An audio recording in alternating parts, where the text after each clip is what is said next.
Hi, Andrew. Great to see you. It's a real joy to have you here and to talking with you. I'm really looking forward to you talking a little bit about your relationship to technology and anthroposophy and some of these buzzwords like transhumanism, this type of thing. I actually first came into contact with your work 5 months ago. You've got a video on YouTube called, let's see, what was it called? Rudolf Steiner's Surprising View of the Future by Andrew Linnell, where you talk to, I believe it's the Boston group Yes. about the future, and the video's from 5 years ago, so it's quite old. It's been up for 5 years, 54,000 views. Anyway, transhumanism is getting a lot of traction these days, and so I was looking on the web and I found your video, and I thought it was an excellent video. It's an hour and a half, and I'll post the link in the description afterwards so that other people can look at it. But I wrote a comment in there, having read other people's comments, and I thought we could start by you commenting on my comment, so like as a way into this conversation about anthroposophy, technology, etc. So this is what I said 5 months ago. People who have watched this video carefully will realize that there is no advocating of transhumanism. There are many interesting details here for the serious student of anthroposophy. So, did I get it right or did I get it wrong? Or what's your thoughts on perhaps you'd just like to talk about the video first, and then we could move into the comments.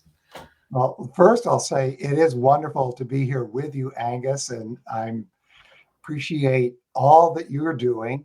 And I will mention that talk was right about the time, right after the time that an organization that I helped to found called MISTech, for the Mysteries of Technology, was just getting started. And lots has happened since then.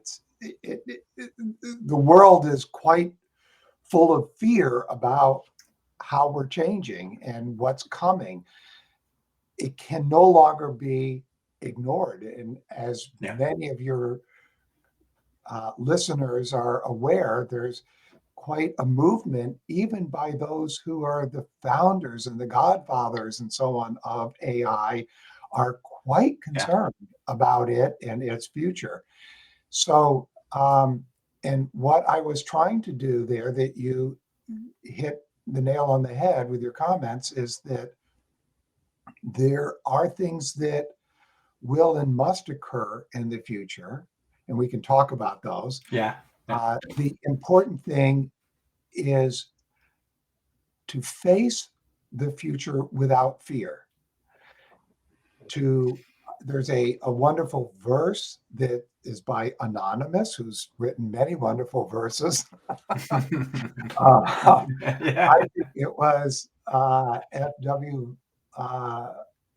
Zalmans von Emmethoven, Dutch anthroposophist, Dutch head of the society back in those days, who had listened to a couple lectures by Steiner, and it starts out, "We must eradicate all fear of the future." And I think this is really a wonderful verse for people that are not familiar with it, to take in that there is a spiritual world, there is a plan, and it's not a guarantee that it will come out the way these divine spiritual beings would like it to turn out.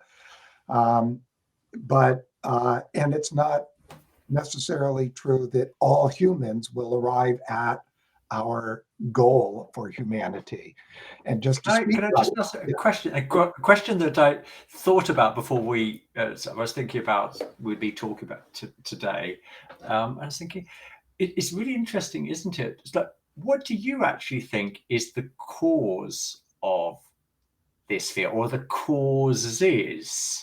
because you and I, we've talked a couple of times prior to this conversation. We realised that we don't have the same fear relationship that we seem to sense in a lot of people towards tech. Is that a fair comment?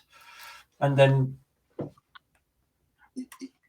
yes, but I guess I'm not quite sure. Was that a question or a comment? So the question is, what do you think is that's happening in other people and less so in us that is creating this fear?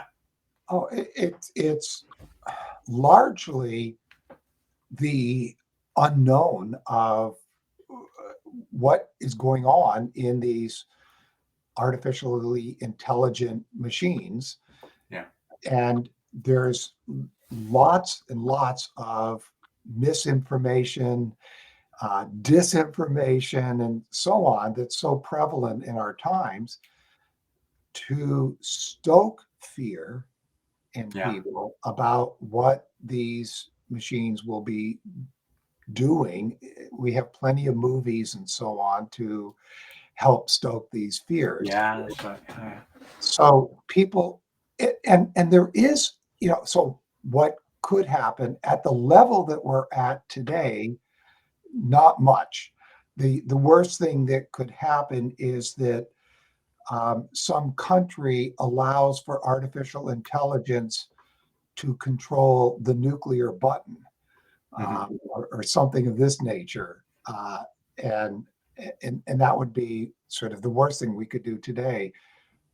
But people are right to be concerned about where is this going, and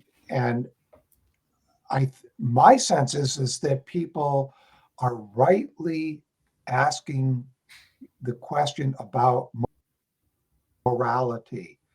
Can we bring morality into the mechanical or into the machine? Can it ascribe to our morality? And then that begs the question, what is our morality? Is it some 10 commandments? Is it something out there? And those of your listeners who know Rudolf Steiner's philosophy of freedom, he points to this, I don't even want to call it development, this awakening to what is freedom, and that a free act, a really free act, where you're not being compelled or drawn by any desires or instincts, bloodline type things. When it's really free, it's also moral. And what is a moral deed for me out of my freedom to do may not be the same moral deed that an angel or an archangel or an archie might do. And of course, those names are names for spiritual beings above the human. So okay, go ahead. So since you brought into like spiritual beings so early on in the conversation, we can go there a little bit. We're talking about, or one of the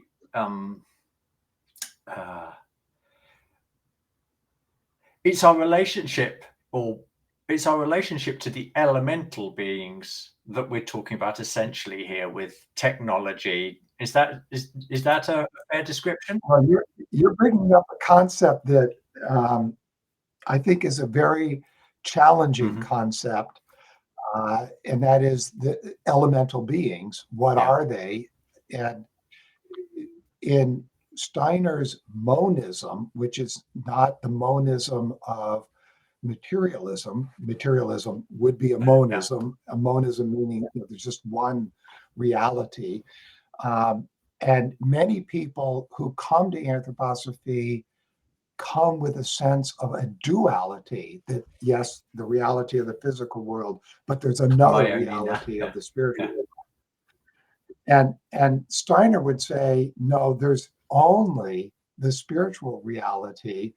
And as we come to the physical reality, there are different rules that apply, shall we say, laws and so on of the physical realm.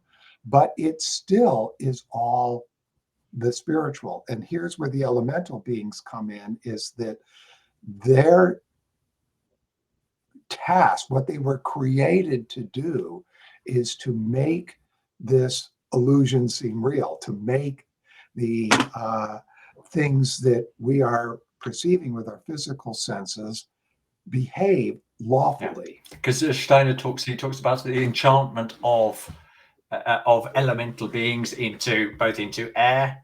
Is it in air, in water, and in material or solid. So the four elements, warmth, air, water, earth, all have elementals. Then there's also elementals above and below that. So the four ethers have elementals, and the below, the sub nature, has elementals. And so it's a very complex and often confusing picture. And how in your mind does that link into tech? What's the relevance to what we're talking about here with elementals, both like elementals above and elementals below, also like ethers above and sub elementals or sub ethers? Right. So here we are, human beings. If I could draw a nice horizontal line or something, we're on the physical plane. We experience through our physical senses the physical world, and we can see our sciences have developed magnificently on this plane. It was long ago in our evolution of consciousness that we lost this connection to the spiritual world. And I can't really say we lost it. We can also say that the spiritual world themselves withdrew for our sake. But when they withdrew, it doesn't mean that the elemental beings withdrew. They still had their tasks to do. But these higher beings withdrew so that we could develop freedom. As long as they were present, guiding us and so on, we couldn't really claim to be free beings. So, because they have a willful character about them that if you, Well, not just that, but that in the spiritual world, there isn't my space, your space, everything interpenetrates. And so at some point in our evolution, when it became necessary, and I will point to a time called Eden, when the human evolution could be tempted, could be swayed by a being known as Lucifer, the light bearer. And by Lucifer tempting us to want to become like gods and know good and evil, this meant that we had to change our evolutionary path to enter a realm where we would experience coming and going.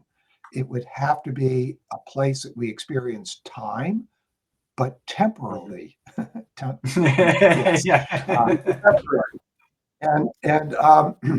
But also a place where all beings feel their separateness. Me, not me. And so the fact that we're having this conversation, in fact, is an expression of this separateness.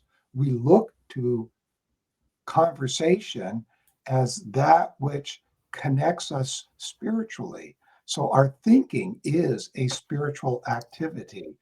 And I hear your voice, or let's put it the other way. You're hearing my voice, and to understand what I'm saying, and the same thing for your listeners, which is amazing because this doesn't have to be in real time. They also can hear what I'm saying and essentially enter into my consciousness. That's how they know what I'm saying. yes, there's a certain amount of them interpreting, but that's sort of post perceiving my Yeah. consciousness. And think of all that's going on. I'm speaking. It's it's going through my microphone, through all this Tech. distance to your place, gathered together, broadcast out in a different Yeah. format, in a different reforming of this to speakers somewhere, and yet totally amazing. People can still connect through this to my consciousness. And this takes us out of space and time. It takes us into the spiritual world for it to happen. Yeah, you were. It's it's. We were reflecting on this before we came. I know you had a little bit of internet travel today. We almost didn't have this conversation. How Exactly. society, how we've become so accustomed to this new tech that is just 10 years ago. This type of conversation was for most people it's like unfeasible. 20 years ago, impossible. Um, and this is really one of the fascinating things about any tech. If we go back 100 years, when cinemas were invented, and Hmm. casting people going to the cinema for the first time, light being played, Lucy at it again, yeah, light being played onto a screen, and when they saw a train coming towards them, these people in the exactly they were screaming in the cinemas. They didn't know, Right. they had to develop a completely new relationship, one which was completely foreign to, it's like just the generation before. And here we are again, having to have this same experience of the world is changing around us. And yeah, some people are sitting in the cinemas like a bit frightened about what's happening. Exactly. And I can remember all sorts of things, but let's go back that are similar. If we go back 150 years or so, or maybe not quite that far, to when automobiles were first coming out. And of course, there would have been a large portion of humanity looking at those stupid youngsters that went and bought with all this Battery money cars, weren't these they, back then? Some of maybe them were. Yeah. uh, but they were going, what's wrong with this very fine horse? You have with your car no relationship to a horse. You have no relationship to animals anymore. You are destroying animal life's relationship to humanity by having these cars. And if everybody started driving those cars, we'd have no horses anymore. And horses are the um, animal that is indicative of thinking. They are intelligent animals. How can we not do with these horses? And by gum, it happened. And uh, we have the occurrence when we're driving in a car that we're running over critters that are on the road. We sometimes actually hit a possum Mhm. or a squirrel or a mouse or something. And so, in many respects, we can say we are good souls driving in a vehicle, an earthly vehicle that does evil. And what's fascinating in Steiner's time, he predicted that this would come about in the future in a different way, but very similar. He lays out for each of these big epics. So we're in the post-Atlantean epic. He divides that up into cultural ages that are 2,160 years each. So not only are we in the fifth epic of Earth evolution, but we're in the fifth cultural Mhm. age. And there'll be a sixth. And then in the seventh or last cultural age, he says something like this will happen to the human body, that we will have a relationship to it like we have to the cars today. And that physical body that we have, we will get in it and out of it. It will no longer be born or die. it will be repairable, but it will do evil in the world, even though we might be a good soul in it. So Steiner talks about a future. This gets back to your first point of transhumanism. That sounds very much like the realization of transhumanism's dreams Overcoming death. coming true in the seventh cultural age. So that's from around 5,700, 6,000 up until just before the year 8,000. And there's also something else very important going on around that time as well, isn't there? So the man's natural growth, natural development will no longer be. So we continue growing naturally until we're about 25, 26 at the moment. But in the period you're talking about, we end something new and critical starts to happen. Yeah, this is a very difficult but very important point that you bring up. If we go back to the end of Atlantean, the start of post-Atlantean epic, humans at that point, their body and soul had a mutual relationship all the way up until the time of death. And so younger people went to their elders because they had the wisdom of the body in their soul life. And I mean the wisdom of the body because the human body is created by the highest of the gods. It extends back. It's our oldest body. It's been worked on the most by these higher beings. And so there was a lot of wisdom to be taken from it. But as you point out, over time, this relationship of the body and soul has to begin to separate, so that the soul can develop things like the sentient soul, the intellectual soul, the consciousness soul. It has to have this separation from the physical body. There's other reasons for all of that too, and they have to do with evolution. But what I wanted to get to is your point that Steiner points out that we're sort of 26, 20, going into 27, going into 26 right now, and then it'll be 25, and it keeps going down about every 309 years, or about the time that from the start of one archangel as the time spirit to the start of the next. And we lose a year in that period of time of the body soul connection. It's not that the body and soul are unable to develop further. And in fact,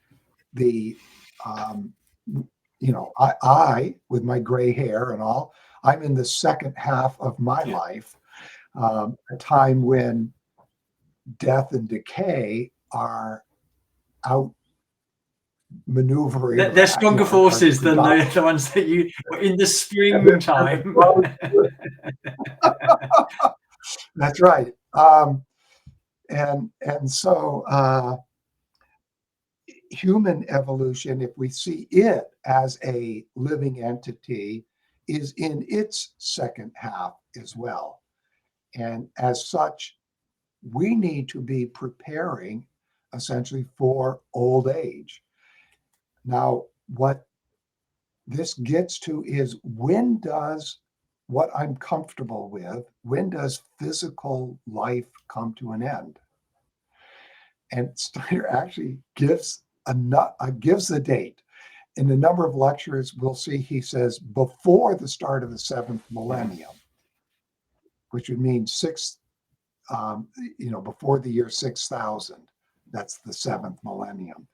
And then in another lecture, he actually gave a date saying by the year 5,700, this separation of soul and body will happen when we're 14. And what that means is the soul can't bring the body to puberty anymore.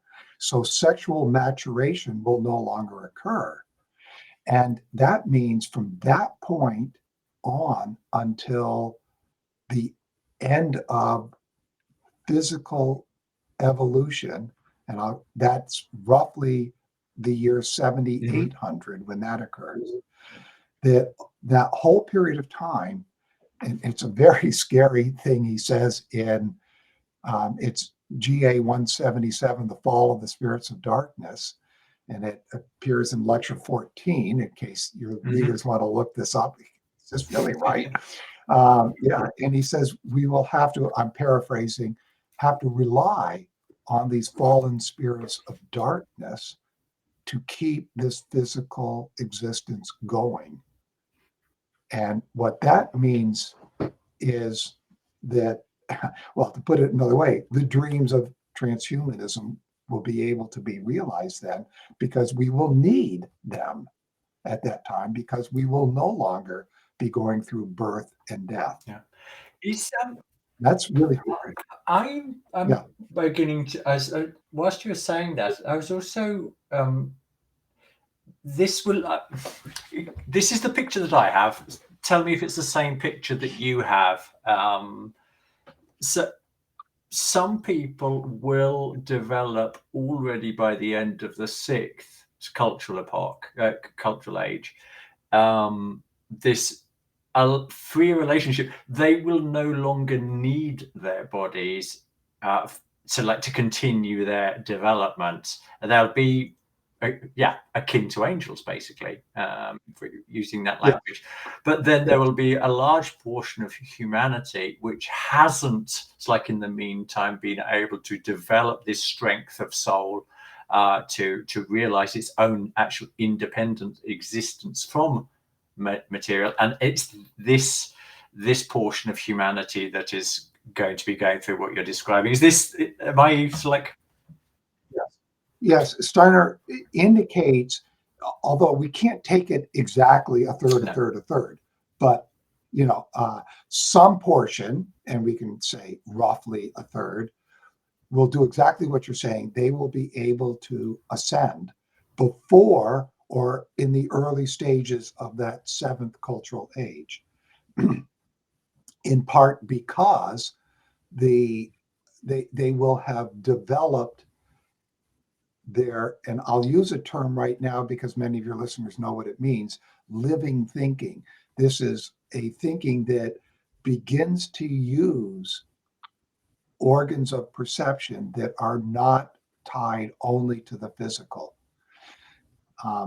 And so when they're perceiving this way, will also then become living thoughts, meaning that they will perceive beings of the astral realm, and this activity will be from the etheric. They will be developing their etheric bodies to the point that they can leave their physical body. And we can look back to the ancient mysteries. When a neophyte was initiated, that person was lifted out of their physical body for 3.5 days by the Hierophant, who watched over this. In this future, this will be something that a person will be able to do on their own without the use of a Hierophant. We might say they will be connected with the Christ, or I'm going to bring in another individual called the Maitreya Buddha. So we right now have the Christ appearing in the etheric to show us the way. That's where you want to go, humanity. I'm not there for some, hi everybody, here I am. It's much more than that, and then that's for 3,000 years. So that started, let's say 2,000. It takes us up to the year 5,000, and then we still have, another 700 years to go before the end of puberty. Yeah. So, and that's the period in which the Maitreya Buddha comes to essentially open this door of ascension that Matthew 25 talks about. It's the separation of the sheep and the goats. So And if I've understood it correctly, I'm going back a long time since I read this, but is this that the word literally becomes a life-giving force again, so that the larynx becomes the organ of reproduction? No, this is something that someone probably in the speech training brought about, but it's an anthroposophical mythology. It is not true that comes about then. It is true, it comes about, but when? And Steiner's very clear about this, that this through the larynx, we will begin with creating plant forms, and that will happen in the next planetary condition called Jupiter. Then in Venus, the planetary condition after that, we will be able to create animal forms. And it's not until the last of everything that Steiner talked about, and there's something beyond that, but Steiner didn't go there. It's too far out, I guess. As if we're not too far out already. Already, right. But on Vulcan is Yeah. when we will have attained the level that the archi are at today. So angel, archangel, archi coming in Jupiter, Venus, and then Vulcan. The archi do this in a sense today in helping the Elohim or the Exousiai bring about the forms. That is a kind of speaking through them. And that's what we will achieve on Vulcan, but not in this period of time. That we have to see that the physical form and our physical existence must come to an end by the end of the fifth epoch. So by the year 7800, everything that we have come to love and cherish and be happy about must come to an end. There will never be heaven on earth. It's as good as it gets now. It's going to get rougher. Yeah, he's very pessimistic about the air and the water. Oh yeah, we could. All of that is, and the Bible speaks about it too. But we're already putting wireless signals into the air. And what have we done? We've brought that which is sub nature up all the way to the air today. The air is meant to be that in which has a relationship to the living light, light as the polar opposite to electricity. So when we put wireless signals into the air, we're putting electricity into the air. So taking that nice, really concrete description that you've given there, how? So it's very easy for people to become afraid when you hear that description. It's a fact. There's nobody can deny it, and so that everybody's got it in a house, and so like we've got 4G, you've got 5G and 6G, so like just down the road. How does in your view, and given like the extensive knowledge you have of Steiner, what is like a human being's relationship to a healthy relationship to this inevitable change? Because that's one of the things we've been trying to describe here. This is, if we believe Steiner, and we have reason to do that, then this change is inevitable. So it's us that's got to adapt. But how do we do that without fear? Right. Well, there's going to be fear. People, maybe it's part of human nature, that which we don't understand yet causes fear. And there's a wonderful statement Steiner also offers that fear feeds Ahriman. So we do have to overcome the fear, and the way to overcome the fear is to understand what this all is. What is subnature? What is nature? What is supernature? Those in the natural science section of the School for Spiritual Science have been trying for 100 years to bring about an understanding of nature. but there's not many who have been working on trying to help us understand sub-nature. To go into arts and into eurythmy and all are wonderful ways to help us understand supernature or the etheric realm in this first instance. So there's a wonderful letter that Steiner wrote to members from his deathbed, and it's the very last communication to members, and it's called From Nature to Subnature. It's in GA 26, the letters to the members. And in it, he describes how all of this, the direction, not of so much of science, but of technology working off of that science, will take us, sliding us into subnature. Mm-hmm. And he goes, that would be disastrous if all of mankind just willy-nilly slid off into Unconsciously. subnature. But he goes, the way that that slide, which is inevitable, we can't prevent it. So it's not a question of preventing it, but of creating the counterbalance.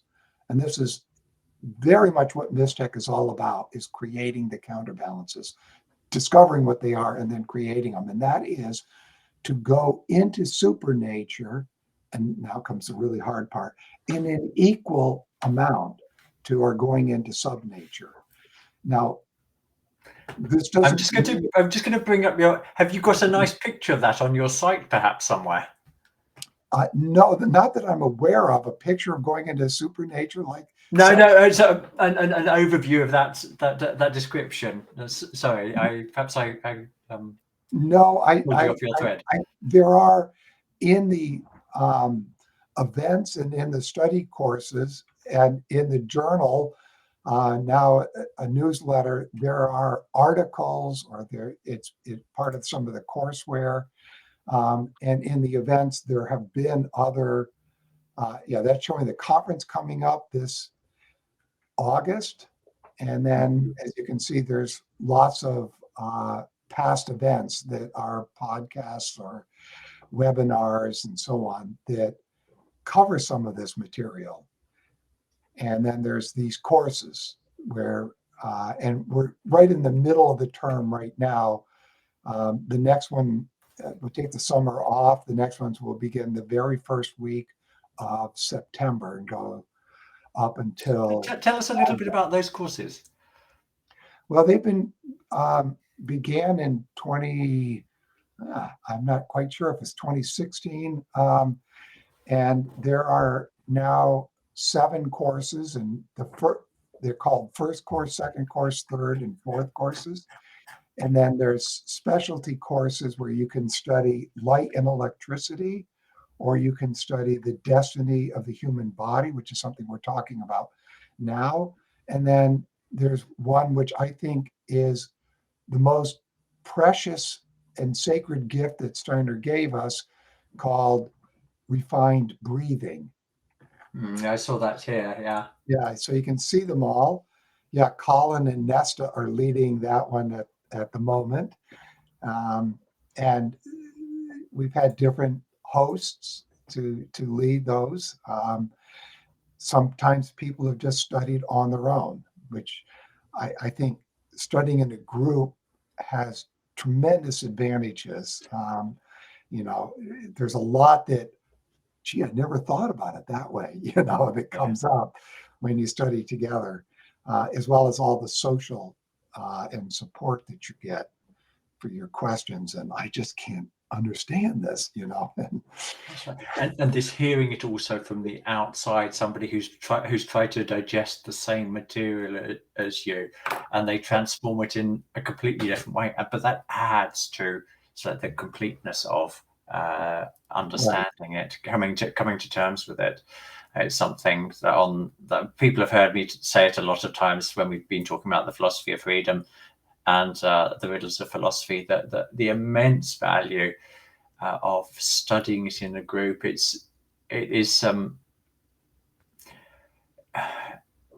it is quite shocking how much of a difference it makes. Yes. Yeah.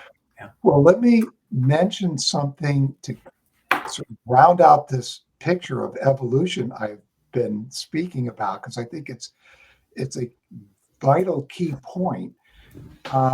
And one of the special dates that Steiner points to is 1879, when the archangel Michael, before assuming his role as the time spirit, had waged a battle with Yeah. certain angelic beings.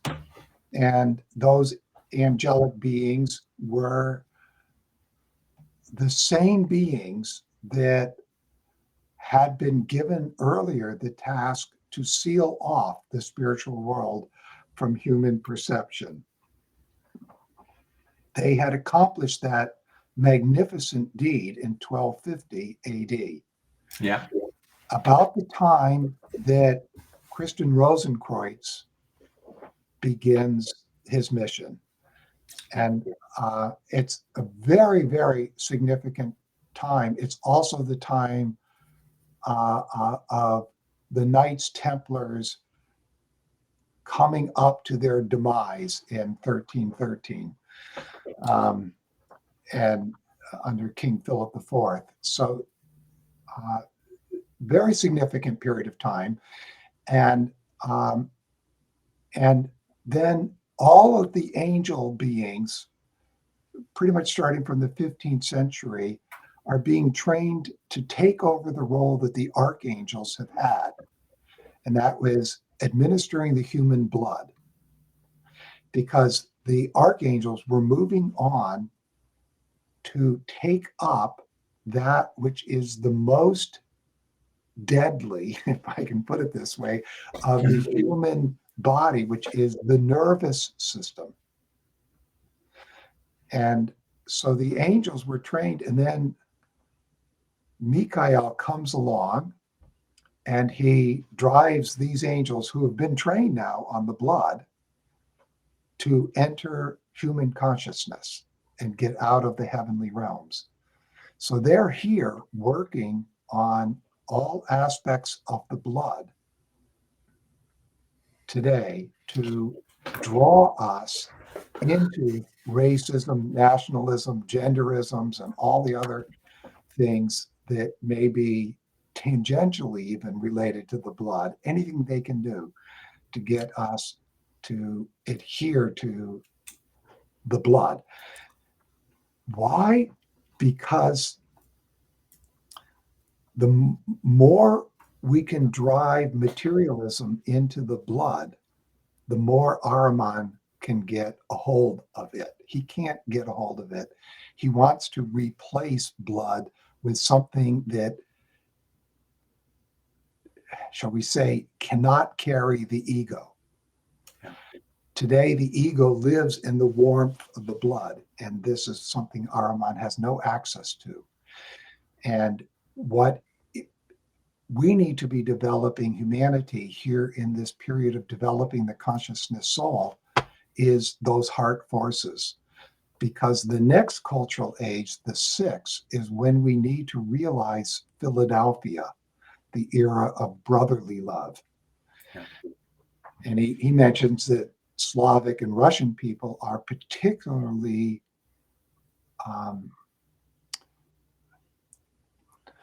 what's the right word here? They have innately in them. Oh, something's happened. Be sent will there. So it just cut out that they have innately within them this ability to develop this brotherhood. Yeah. Yeah. Okay. And that is to be developed. When we can bring the Christ into our middle, then we keep Lucifer and Ahriman separated. And this is what, in the representative of man statue that Steiner said, it's a wood carving, you can see this gesture of pushing Lucifer in one direction away from the heart and Ahriman down away. In fact, hold on one second. I almost forgot. I even have this for your viewers. So you see Lucifer and Ahriman before being separated. And so they're reaching to each other, making a kind of pact. And then comes the Christ to separate, pushing down Ahriman, which you see now here, pushed down under his feet. So he goes into sub-nature. And then you see Lucifer, and Lucifer is now essentially being redeemed and casting himself down. That's the future. But you mentioned something interesting there as well, which I'd like to follow up a little bit, because you're on Facebook. Your group is called Mechanical Occultism. Anthroposophy and Mechanical Occultism. Yeah, Anthroposophy and Mechanical Occultism, because of course there are three types of, because we're talking about it's like the impulse that is related to America, the impulse that is related to Central Europe, and then the Slavic there. Would you like to develop that theme, because that's also linked to the mysteries of birth as well, isn't it? Yes, there's in the Challenge of the Times, Lecture 3, Steiner refers to these regions, each having to develop something. And in Europe, it is the hygienic occultism. Yeah. In the East of you, in particularly Russia and India, is to develop something called the eugenic occultism. Now, eugenics, because of what happened in the 1920s and 30s with Nazi, has a very bad connotation. So we can use it to mean that a kind of astrosophy will be developed where an individual who needs to incarnate will work with people here on the earth in order to bring that about using cosmic forces. So if it's a question of timing and all sorts of other things, they can bring those forces to bear for that person then to be able to have built into their sheaths, especially their physical body, but also their etheric and so on. So that would happen. Yeah. Well, then I was going to say on the West, the mechanical occultism for the West, and that points, as we've been talking, to the seventh cultural age, when the physical body will become very mechanized. And it's the harmonious synthesis of these three forces. The problems really start for humanity when one becomes dominant in there, or particularly the mechanical aspect, which is which has these sub elemental forces. It's like of particular strength. Well, that's so much of the more important part of that, of dominating one over the other, it is in threefolding. So there's also in the West, and America in particular, but also Britain, we would have to put in here with its empire building and all, economic aspect. And then using the economics as power, as leverage in the world. And we see that very strongly today, and it will increase, if anything. And other countries will learn how to do that. And likely, we'll see China one day trying to leverage its economic arm. And is that the right thing for China to do? And those are all other sorts of questions of Earth evolution. But in the East is to develop this freedom aspect, the cultural freedom. And then in the middle, which includes Europe, is to develop the rights, the equality of all human beings. And and each of those are meant to have connections, but each is to be somewhat independent of the others, to develop itself within itself for the sake of humanity. So if it and I can't say enough about how important the development of threefolding This equal balancing of the three central forces in society. And I will admit I have a hope that an outcome of this war in Ukraine might be that Ukraine could become the first example of a threefolded country. I doubt that will happen, but after World War I, there was also this attempt with some of the war-torn countries to be where threefolding could start. That's right. Yeah, exactly. But then some warmongering. Yeah, the Brits had already decided in the 1890s they had to crush Germany. It couldn't be allowed to happen. It's deeply fascinating once you dig into these lesser known aspects of what caused the First World War to come into being, and obviously it's like natural progression to the event in 1933.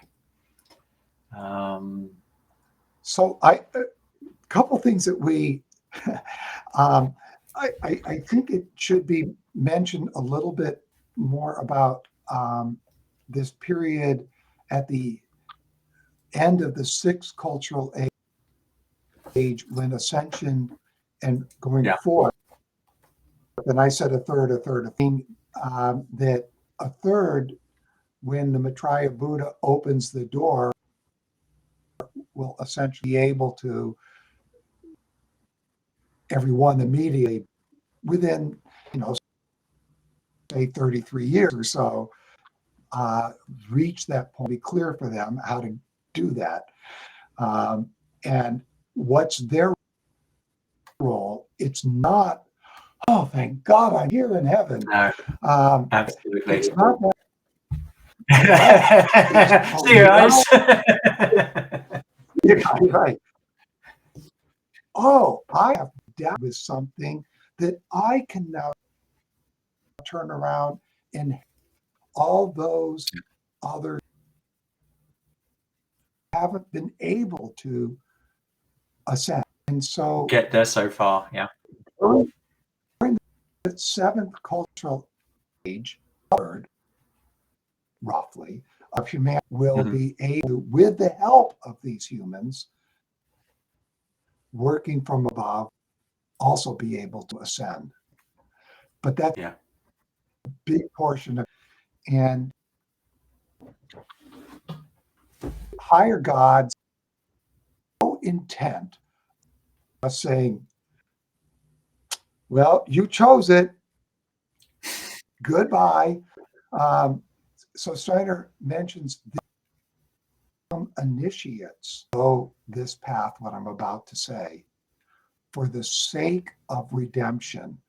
And he even points to a particular form of Christianity called monarchism, after Mani, M-A-N-I.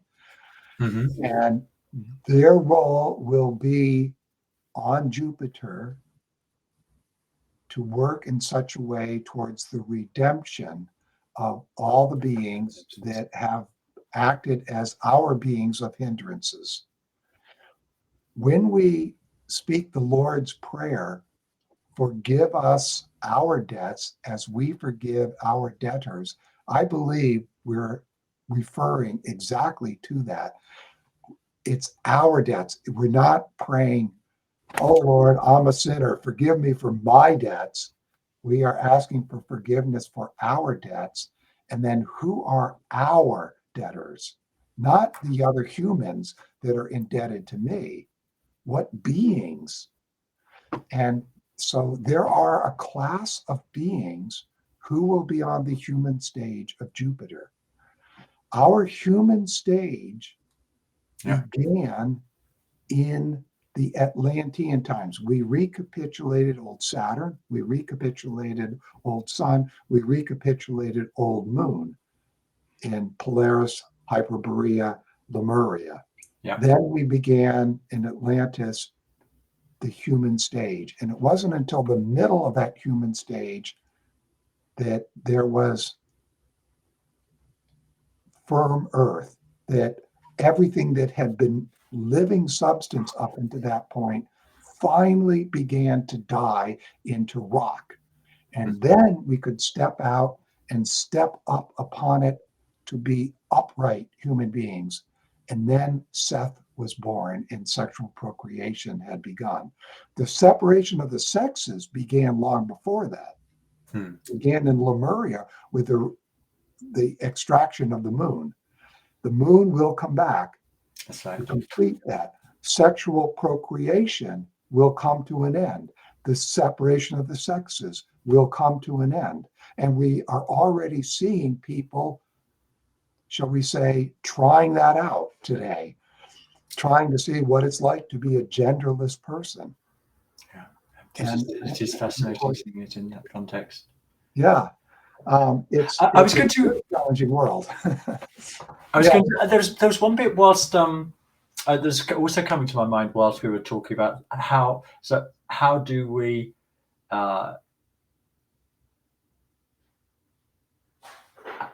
meaningfully tackle this inevitability. And so there's in GA 93, the Temple Legend, there's one part where Steiner talks about there is the remaining 16 stages that humanity has. It's like the 2 times 7 plus 6 and 7 of our cultural age. He indicates that actually just a thorough comprehension of this essential fact, that in itself is part of the salvation, for the individual process. This a knowledge of what will inevitably happen. And then when we link that to Steiner himself says that his mission in his last incarnation was to really establish reincarnations on terra firma again, in the Western world. And when you begin to integrate those two ideas, okay, if I reincarnate every 1,000, it might be less depending on my level of development, evolution, but that means that I've got another 30 or so lives before all of this happens, and that becomes a source of both. There's a challenge ahead of me, and there's real motivation to start getting on with the job now. Start thinking about these things. Start reading Philosophy of Freedom, developing this sense-free thinking, or occult science, becoming a student of anthroposophical literature, because we're going to look at a couple of quotes to round off here as well. But he talks many times about the importance of the study of anthroposophy itself is the first step. It is a counterbalance.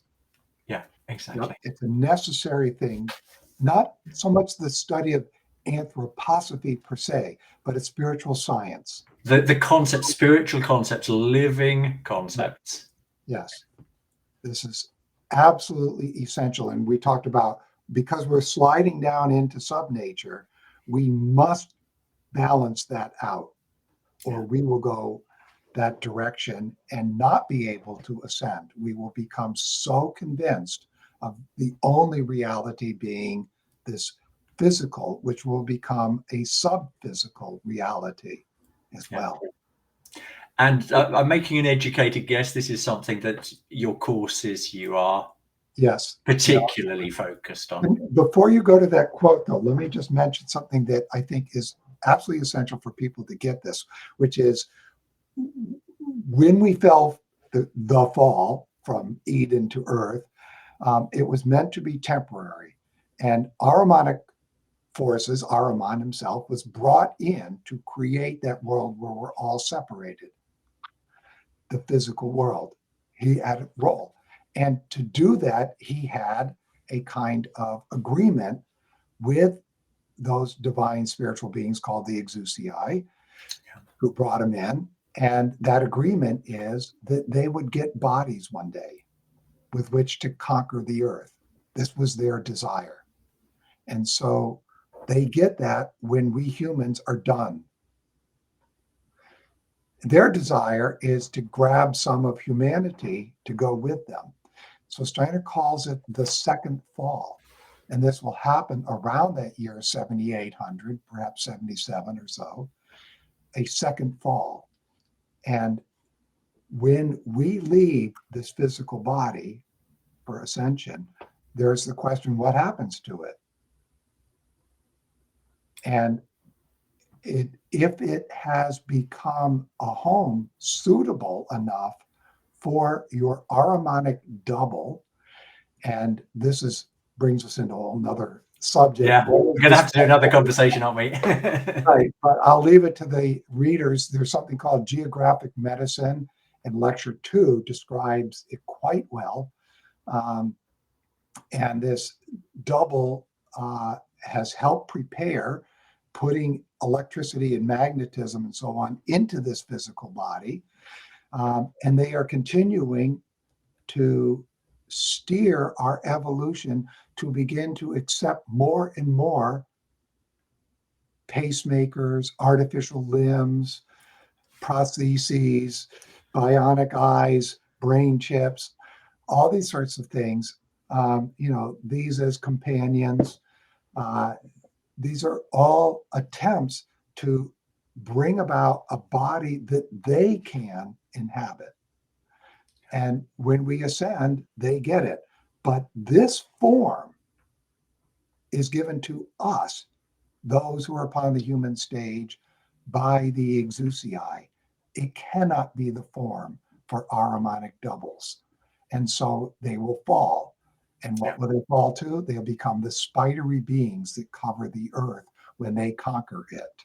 And they will conquer it. And that's part of the destiny. And when I said a third and certain initiates will go with them to redeem all of that. So here is a plan that's even higher than the Elohim or the Exusii. It's something that the Dynamis, or even higher than the Dynamis, the Kyriates, which is where I would put this, in their wisdom foresaw. And this is the redemption of Ahriman from Old Sun. So, and that will happen on Jupiter. Because he is merging with humans, and that merging will cause his redemption. It's very interesting what you say there, because then Steiner, he doesn't talk a lot about the being of Anthroposophia, but there's the little that's been written there, and then Sergei Prokofiev did a wonderful book on it as well. When you begin to dig into that, and it's difficult. It takes time to absorb, but then what you're saying begins to make a lot more sense. That it becomes understandable, at least. I kind of make sense. So you can begin to sort of conceptually follow what is going on, but then sort of actually seeing and experience it, that's something completely different again, of course. Yeah. Not 30 more incarnations, 5 or 6 in these. Yeah, exactly. Yes, good point. Good point. Yes, yeah, that's right. Yeah. So yeah, and all this is, even reading philosophy, wrestling with it and understanding, actually is of the etheric body in the physical. In order to grasp the philosophy of freedom, you must loosen your etheric body out of the physical. It can't really get that's it. Why it's so, that's why it's so goddamn difficult. Right. It is. Yeah. Yeah, But there are a few of us that's like feel as if we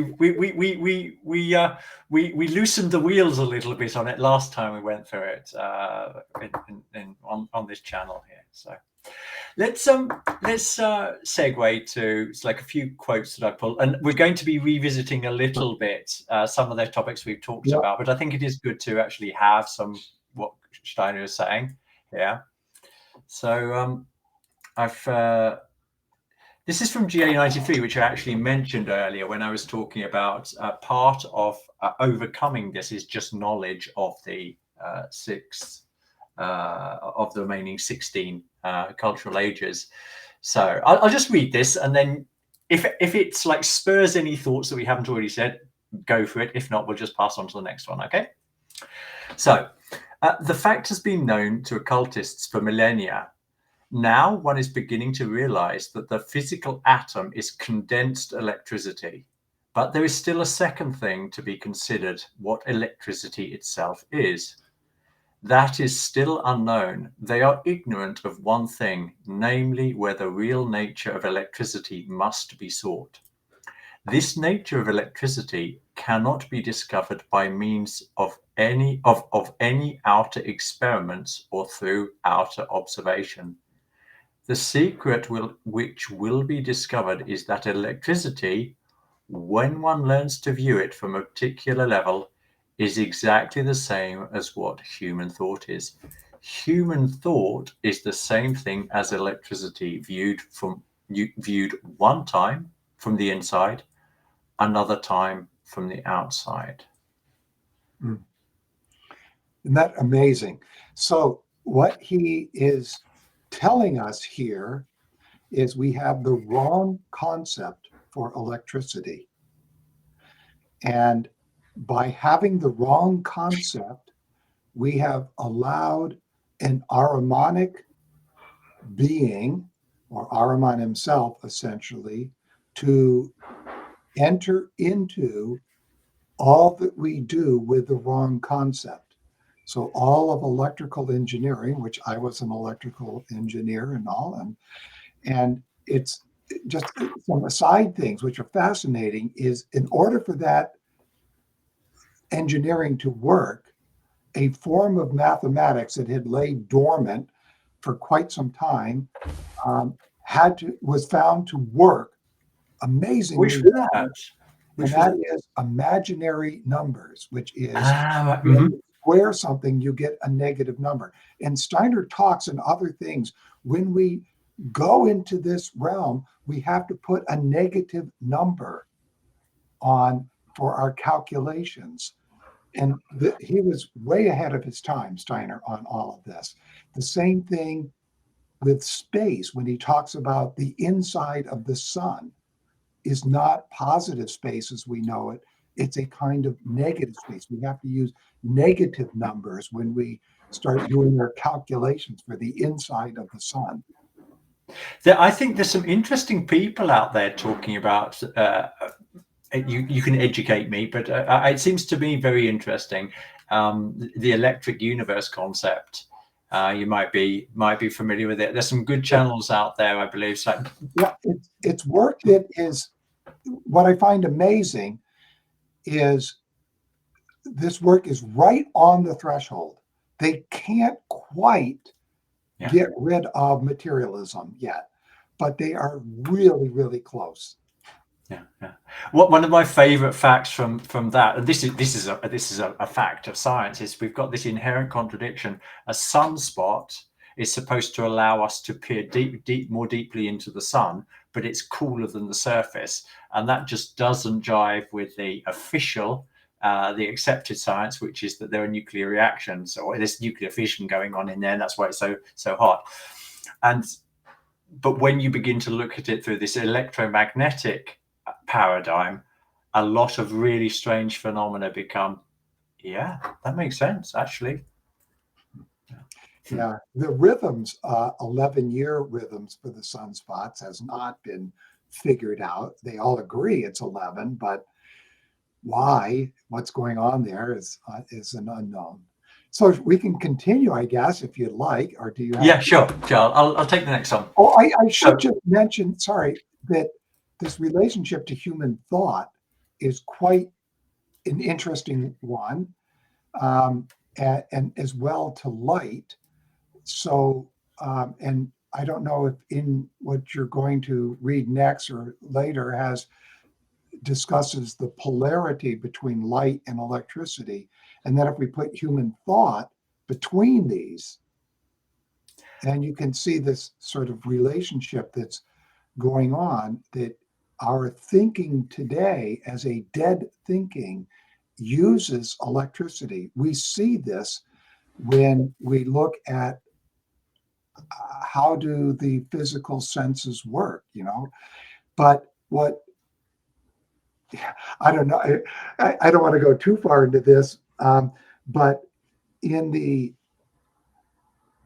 distance it has to travel as an electrochemical movement, it's absolutely impossible how it can create an electrical state in a cell that then chemically moves. It's from cell to cell to cell to cell to cell in the time frame that it seems to work, which is in a few microseconds from the eyeball to the brain. And there's some experiments that baffled people where it seemed the brain saw it before the eye did. That's right. Yeah. So, anyways, I will have to leave that one, but just to say that there's something connected with these three of light, thinking, and electricity. But unfortunately, he doesn't, and maybe for a good reason, because of the wars coming up, he left it unknown. Yeah. That Yeah. if we It did will be a know it war. better, Yeah. that Some knowledge still has to be kept under wraps. So, yeah. all right. Okay. Still from 93. Whoever is now aware of what electricity is knows that there is something living within him which is in a frozen state, forms the atom. Here is the bridge from human thought to the atom. One will learn to know the building stones of the physical world. They are the tiny condensed monads, condensed electricity. In that moment, when human beings realize this elementary occult truth about thought, electricity, and the atom, in that same moment, they will have understood something which is of the utmost importance for the future and the whole of the sixth post-Atlantean epoch. They will have learned how to build with atoms through the power of thinking. Right. Amazing things that he brought. This is from the Temple Legend, I believe, is the That's name. right, yes. Yes. And so this word condensed or frozen state um, is sounds a bit like what's called a standing wave. If you were to consider, you can do this somewhat easily by having two sources making waves, and at some point, everything seems to sort of freeze. And you have these standing waves, and things aren't going up and down, they're just a wave pattern that stays stationary, kind of. And now, if you can imagine doing this in 3 dimensions, so above, below, front and back, left and right. The 6 sides of the cube. Yeah, the 6 sides of the cube, exactly. But coming from the outside, so to speak, creating then the atom as a standing wave. And maybe I'm saying too much for the atom. Maybe I need to go to these subatomic, and I'll put quotes around it, particles, because they're not particles. But, and then this gets into how does somebody know what electricity is? And he points out that when you are able to develop this higher thinking of that of an initiate, or this initiate science, then you are able to perceive what electricity truly is. And these sort of things will come about. The concern is, will that come about to humans in general too soon? He's pointing to the sixth post-Atlantean. The word epic is used here, which is to mean cultural age. Yeah. Yeah. So it's Well, something of the future to be developed. Yeah. I'm intrigued because another name completely outside of anthroposophy, which seems to have a lot to do with this conversation, is the work of Walter Russell. Are you familiar with him? Yeah. I just wanted to like connect the dots. We won't go the deeply fascinating work. Yeah, I'll point to a guy named Dale Pond in his Sympathetic Vibratory Physics, or SVP, website. If you do a Google search, you'll find it. I don't remember the exact name of it, but he has tried to take up Russell, Schauberger, and Keeley, and mostly Keeley, who Steiner speaks of as not being a fraud, was authentic in what he was trying to do, but he was doing it instinctually, and therefore he couldn't get it to work for other human beings. It could only work for him, these machines. I think that's a segue to the next one. Cool. Oh no, this is about elementals. I'll just skip over that one. Perhaps after I know Ada Torreson's coming to talk at Mistec, so like perhaps after at the conference in August, perhaps it might be interesting to talk about that after then. Yeah, Ari Torresen, Thoresen, from Norway, is one of the leading anthroposophists on elemental. Yeah. So that's a good one. He's actually done some stuff in Swedish. There's a podcast over here in Sweden where he's Norwegian, but Norwegian and Swedish are close enough so that you can still understand him. So I've heard him like talking a few times. So interesting conversations. And I know he's done a lot for the Chicago branch as well. Can I mention something here that Ari? Go for it. So Ari Torresen, Theodore Hunt, and myself are working on doing a tour of England in March 2024. And we'll start in Oslo and work our way to the War March. But go on, Angus. Sorry.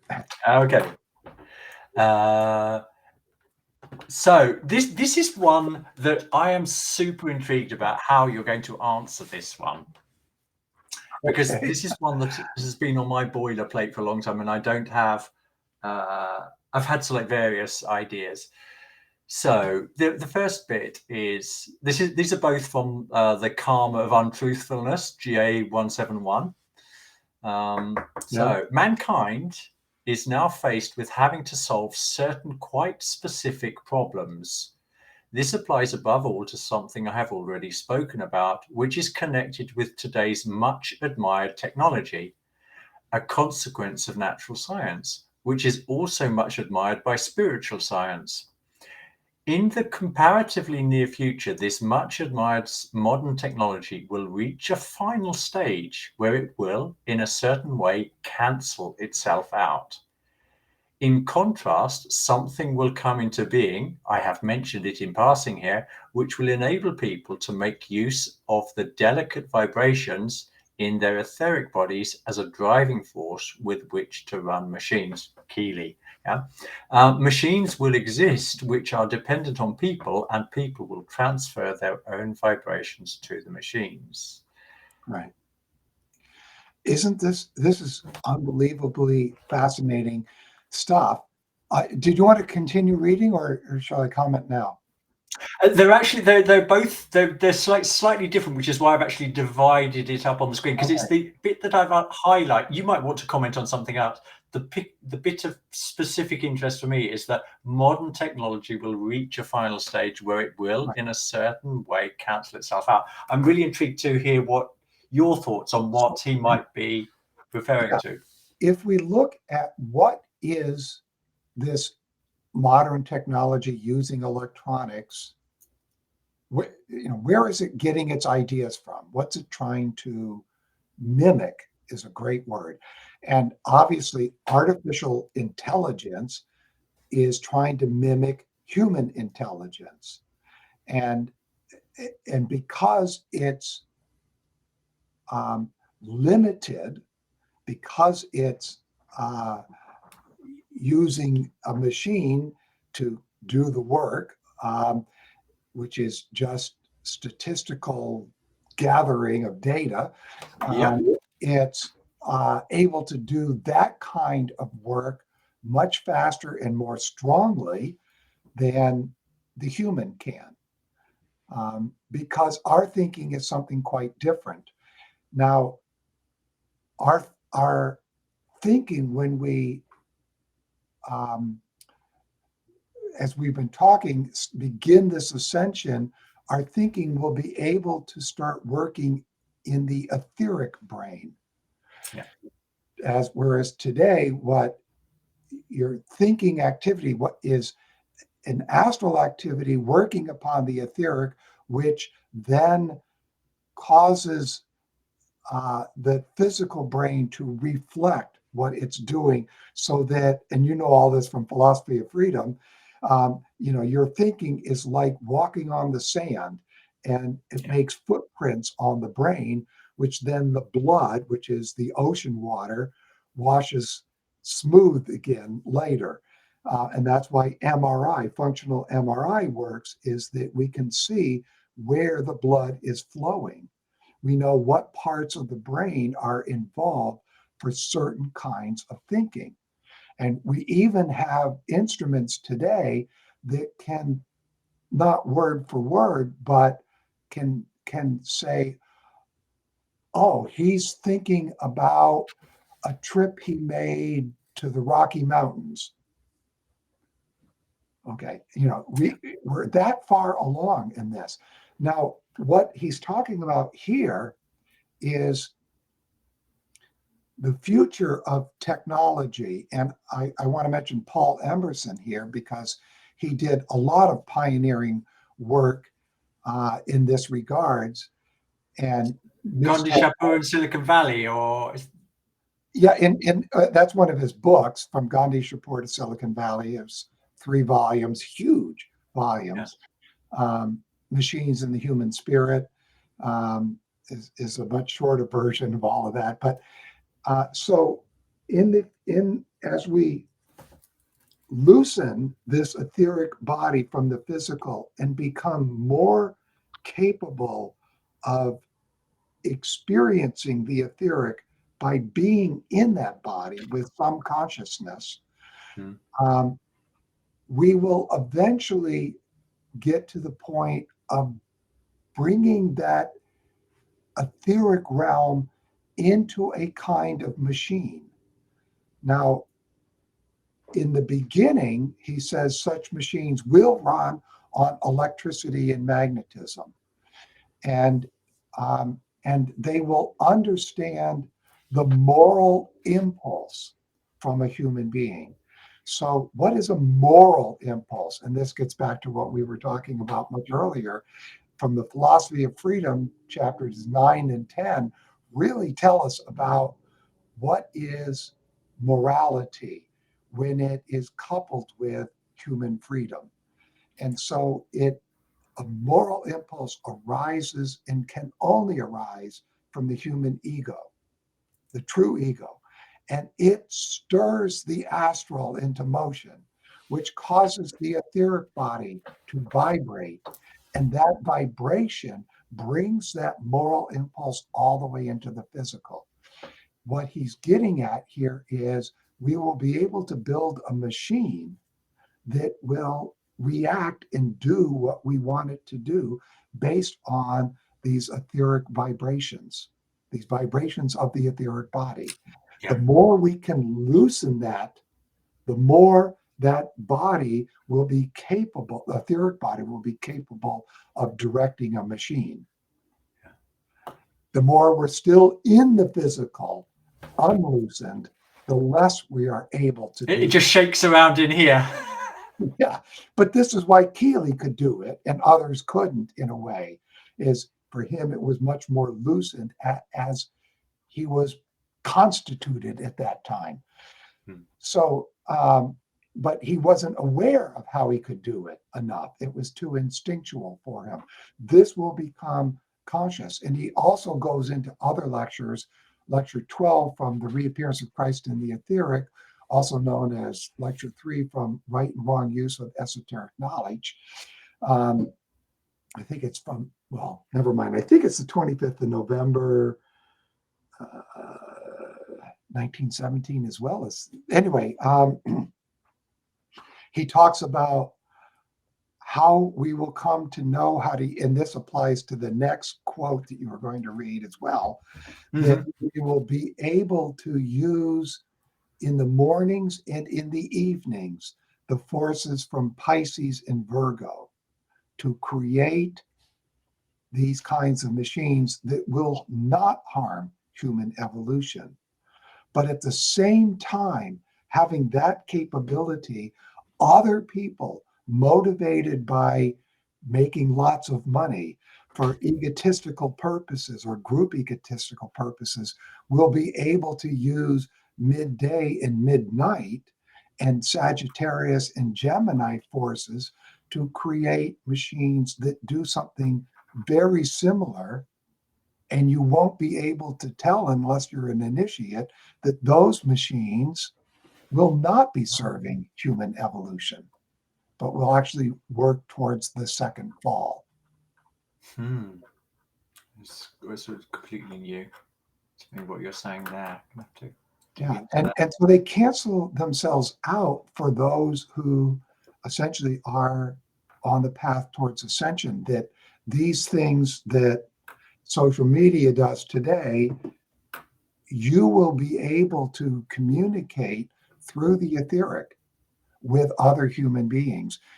So, you've had that moment when you're sitting at a round table or an oval table having a brainstorming session and something arises, something which we can say as anthroposophists is a inspiration from the archangelic being who is accompanying us in a group setting and inspires us. And often 2 or 3 people out of the 8 sitting there at the table will all have, oh, I just thought it, and somebody will blurt it out and the other 2 are going, geez, I had something very similar, that idea. And they all know instantly that's the right thing to do. That is this etheric, this communication on the etheric. We are not restricted to the boundaries of our bodies Physical when bodies, we start working at that level. And these spiritual beings, such as the Vulcan beings. Oh, I shouldn't have brought that up now. Couldn't help yourself. All these other spiritual beings can start working with us when we can, and speaking not through us, but to us, that we can then bring to others. Make it manifest or bring it into conscious awareness of others. Yeah.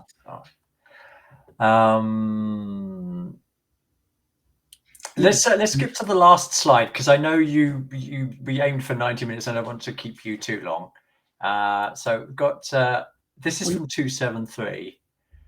Let's do that. So I'll read the whole thing and then see where it takes us. I.e., I'll read both columns. When Galvani established this for the first time, this is frog's legs, and could he suppose that the forces that moved the frog's legs would someday be used by railways as a means of transport all over the world, or that with its old thought, with its aid, Hey, thought would become. Yeah, I need to make my screen a bit bigger. Let's go for that. With the oh, now I've got that. I can't. Oh, now I've with made a it more difficult for myself. someday With encircling the globe. aid, with its aid, thought would someday encircle the globe. What you're talking about. It is not so very long since Galvani noticed this force in his frog's leg. If anyone had expected such results to flow from this knowledge, he would certainly have been considered a fool. Thus, in our day, a man who presents the first beginnings of a spiritual science is considered a fool. A time will arrive when all that comes forth from spiritual science will be as important to the world, the moral world of soul and spirit, as a result of Galvani's experiment with the frog's leg for material civilization. And I'll read the other one as well. And to a greater degree than one thinks, that all the greatness of the 19th century arises through electricity, it would be quite easy to show how infinitely much in our present civilization depends upon electric power. And this is 1916. Power, where I've lost it. And how much more? Much more is the word. And how much more, how very much more will depend upon it in the future, even if it is employed in the present way without any inward knowledge. For in the evolution of human culture, electric force has been put, as something by which man will be matured morally, in the place of the old known force. Today, in making use of electricity, there is no thought of anything moral.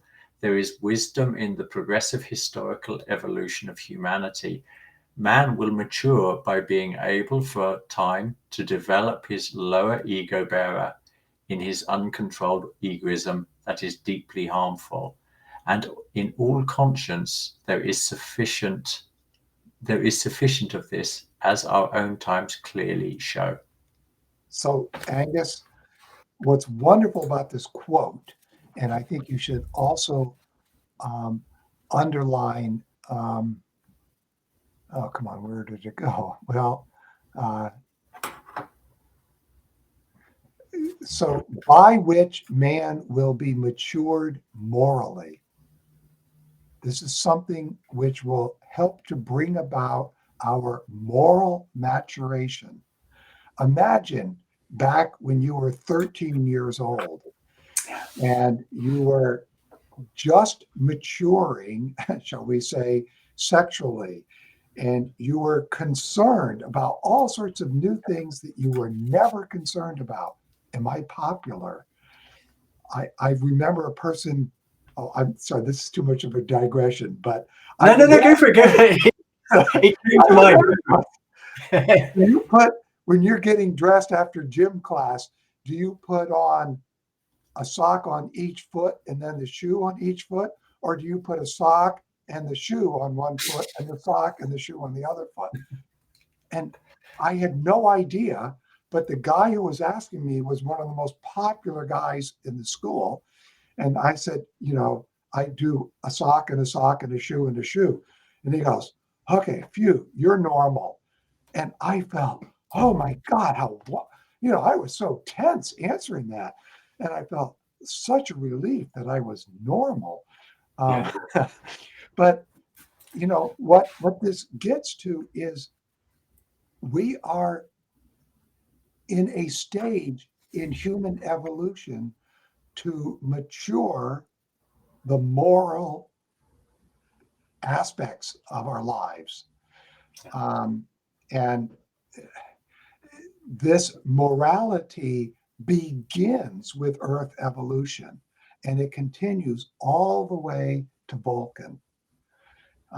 And it is for us as humans to carry this forward to these future planetary conditions. It's incredibly important. And what's amazing about this is that this use of electricity is bringing us to this question of morality. And Aren't we seeing that today with ChatGPT?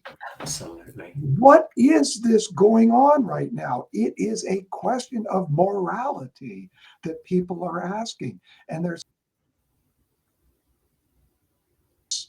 agree, on what can this AI do and what should it not do based on morality?